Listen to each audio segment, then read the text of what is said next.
Après la pause estivale, c'était le retour des séances du conseil municipal à l'hôtel de ville de Sherbrooke mardi soir. Il y a un dossier qui a particulièrement soulevé les passions, le projet du méga-centre de données. Il y a une vingtaine de citoyens qui s'étaient rendus sur place pour faire part de leurs inquiétudes.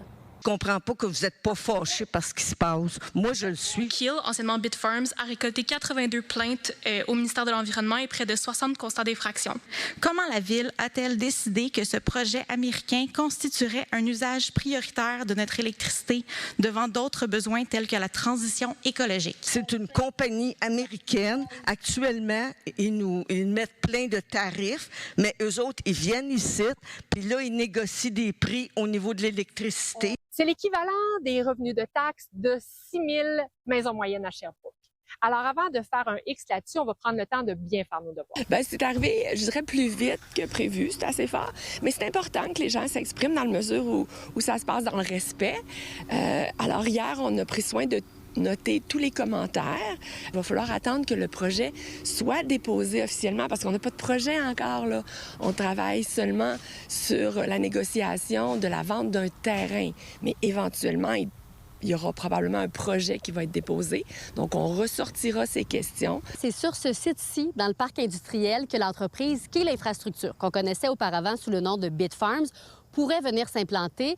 Début juillet, la majorité des élus avaient donné leur aval à la vente du terrain. Il y a donc une pétition qui a été lancée et qui a récolté jusqu'à maintenant plus de 8 600 noms. Ce que demandent les signataires, c'est de faire une étude exhaustive de l'impact environnemental sur les boisés environnants, la consommation électrique et la pollution, et aussi d'organiser une rencontre publique avec la population pour que les gens puissent faire valoir aux élus leurs inquiétudes.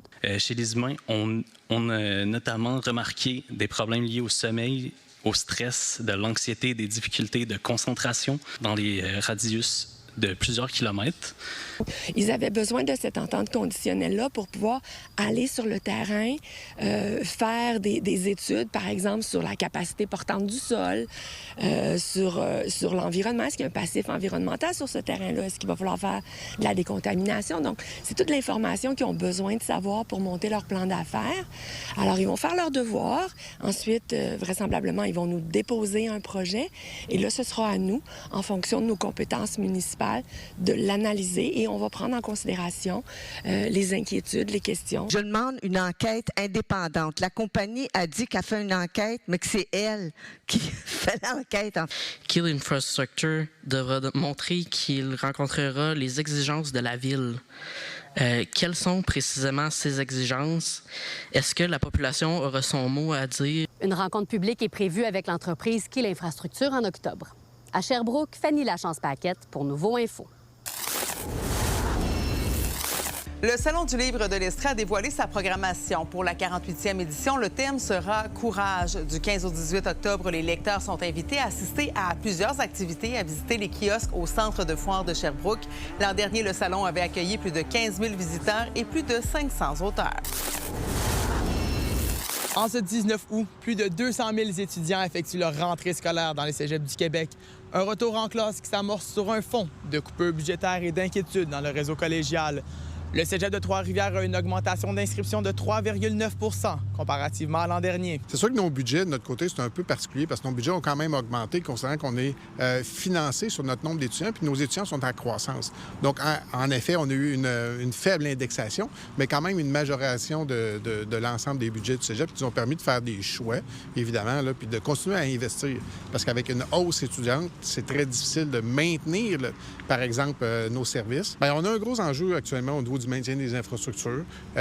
Du côté du budget du fonctionnement, bon, on a réussi à s'adapter, mais du côté au niveau des rénovations, au niveau des budgets pour les infrastructures, on sait qu'on a eu des coupures majeures au cours des dernières années. Il y a eu un réinvestissement l'année dernière, mais jamais à la hauteur des budgets que nous avions il y a peut-être 4 ou 5 ans. L'Estrie aussi enregistre une augmentation d'étudiants dans ses établissements d'enseignement de la région.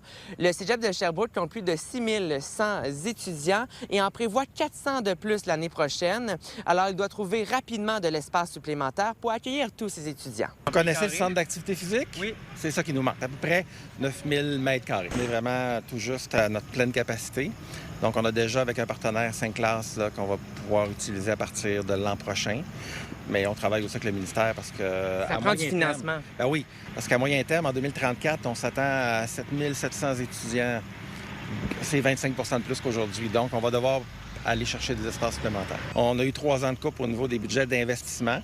Là, ça commence à revenir, mais on a encore beaucoup de travaux à faire dans les prochaines années pour juste le maintien des actifs. On est le seul cégep public en Estrie. Ça presse, parce que 8 ans, ça vient vite. Une autre réalité touche les cégeps du Saguenay-Lac-Saint-Jean, alors que l'on recense une baisse des inscriptions pour les étudiants internationaux en raison notamment des mesures en immigration qui restreignent les nouveaux arrivants en sol canadien. Depuis quelques années, on remarque une baisse des étudiants internationaux. C'est sûr que nos 2 paliers de gouvernement ont ajouté diverses mesures, ce qui fait que le Canada ou le Québec est moins attractif pour les étudiants internationaux. Donc, cette année, on s'attend d'avoir une 60aine de nouveaux étudiants versus, par exemple, à peu près 80 l'année dernière. C'est une stabilité dans nos étudiants qui proviennent de l'international, principalement de la France. On a un petit peu moins d'étudiants qui viennent de l'Afrique francophone. On est en train de faire certaines initiatives, certains cégeps regroupés, pour retravailler l'Afrique de façon un petit peu plus intensive, massive. Pour la plupart des cégeps de la région, la rentrée se faisait ce mercredi, mais du côté de Chicoutimi, ce sera le 24 août prochain. À Saguenay, Sarah-Léa Bouchard. À Trois-Rivières, William Gem. À Sherbrooke, Marc-Antoine Mailloux. Pour Nouveau Info.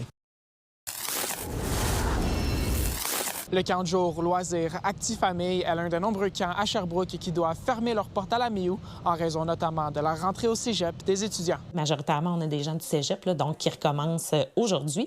Fait que c'est pour ça qu'on n'est pas capable pour les parents là, d'offrir le service là, à place maximum là, durant les 2 dernières semaines d'août. Dans un monde parfait, il n'y aurait pas de bris de service pour nos parents. Le camp de jour Loisirs Actifamille peut accueillir jusqu'à 600 jeunes par semaine du 22 juin au 7 août. Par la suite, il offre une semaine supplémentaire, mais seulement pour 200 jeunes. Après le 7 août, quand on perd les écoles, c'est un peu là que ça peut faire mal aux parents. On utilise l'école de la Maisonnée, qui est plus le secteur Rock-Forest. On a l'école Aventurier, qui est plus le secteur Saint-Élie. Puis, dans notre secteur à Deauville, on est dans le centre communautaire. On a déjà, par le passé, essayé d'avoir peut-être les écoles plus longtemps, mais il y a vraiment des enjeux aussi de leur côté là, au niveau de la conciergerie, le ménage qui doit être fait. Donc, c'est impossible là, pour eux autres de nous laisser les écoles là, plus longtemps. Les parents dont leurs enfants fréquentent ces camps doivent donc trouver des solutions pour les occuper en attendant la rentrée scolaire. Le début de l'automne / l'école, c'est toujours une période achalandée. On veut réserver les activités pour l'automne, on veut acheter le matériel scolaire tout en finissant l'été.